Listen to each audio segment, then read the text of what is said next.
Bonsoir donc à toutes et tous. Écoutez, ravi de vous retrouver en ce dimanche soir pour faire un nouveau point météo concernant l'évolution pour la semaine à venir. Une semaine qui s'annonce plutôt automnale, avec des températures qui seront fraîches. On sera 5 à 6 degrés, parfois en dessous des moyennes de saison, et on va avoir un temps très perturbé. Alors déjà ce dimanche, on a eu des orages qui ont quand même été bien forts dans l'Est, comme je vous avais dit lors de mon dernier point météo d'ailleurs.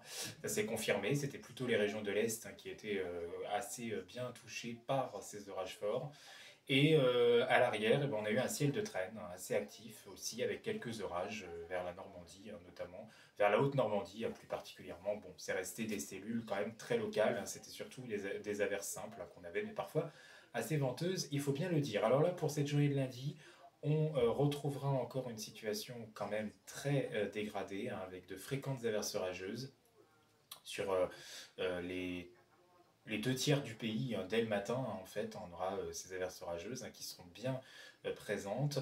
Alors, c'est des averses, donc bien évidemment, tout le monde ne sera pas concerné au même degré, et certains passeront encore une fois à côté des orages, parce qu'on sera à l'arrière, donc là, on sera plutôt dans le ciel de traîne et dans les orages de masse d'air froid, mais on aura ce risque quand même, qui concernera une grande partie des régions de l'ouest, du nord, pour cette matinée de lundi notamment. Notez qu'entre la vallée du Rhône, la région Rhône-Alpes notamment, et toute la vallée du Rhône, donc, il va beaucoup pleuvoir la nuit prochaine, avec des quantités de pluie assez importantes et des orages qui seront assez musclés là aussi. Donc de toute façon, la vigilance est maintenue pour une partie de cette journée de lundi sur certains des départements du sud-est.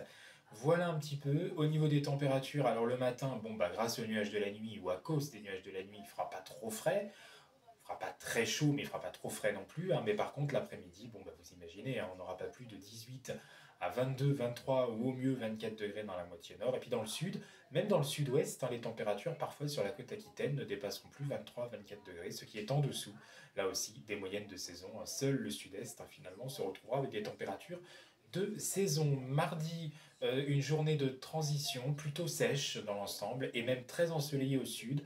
Par contre, au nord, on aura toujours plus de passages nuageux, mais le temps restera sec, en attendant une nouvelle perturbation orageuse qui finira par revenir en fin de journée par la Bretagne et qui traversera le pays durant la journée de mercredi, avec des averses ou des pluies orageuses qui finiront par balayer une grande partie du pays d'ouest en est. Le tout dans des températures qui resteront fraîches. On sera toujours dans ce flux de secteur nord-ouest, particulièrement frais, notamment en altitude.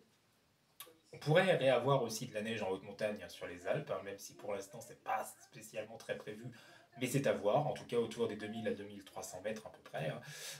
Ça pourrait, pourquoi pas, s'effectuer d'ici là. Donc grande vigilance quand même. Et mercredi, on surveille donc de nouveau quand même ces orages qui traverseront le pays. Jeudi, on sera dans le ciel de traîne, avec toujours cette alternance de passages nuageux, d'éclaircies, d'averses. Quelques rafales de vent, toujours. D'ailleurs, je ne vous ai pas parlé du vent, mais pour ce lundi, il sera sensible. Sous les averses dans l'intérieur des terres, on pourrait atteindre 60 à 70 km/h. Et près des côtes, notamment sur la côte atlantique, localement pas loin de 80 km/h, la mer sera assez houleuse. Donc attention, ça aussi, c'est pas si banal que ça d'avoir ça à cette période de l'année, même si c'est pas exceptionnel bien sûr. Et puis pour vendredi, on conserve encore ce temps un petit peu mitigé avant que le week-end prochain, l'anticyclone puisse éventuellement s'installer. Ça restera encore à préciser d'ici là, mais il se pourrait que les hautes pressions reviennent pour le prochain week-end avec une timide hausse des températures. Donc vous l'avez compris, en attendant cette semaine, il va falloir faire avec les averses et le temps instable encore et bien frais pour la saison, dans un flux de secteur ouest à nord-ouest bien dynamique sur notre territoire. Des averses parfois bien venteuses aussi qui pourraient encore subsister. Voilà, donc c'est plutôt l'imperméable et le ciré, les bottes, qui seront de sortie cette semaine plutôt que les lunettes de soleil et bien évidemment les parasols. D'ailleurs, aujourd'hui j'ai quand même remis le sweat et je le supporte. On ne met plus forcément des t-shirts là maintenant, avec ces températures qui vont baisser. Vous savez tout, bonne semaine en attendant à toutes et tous. Merci.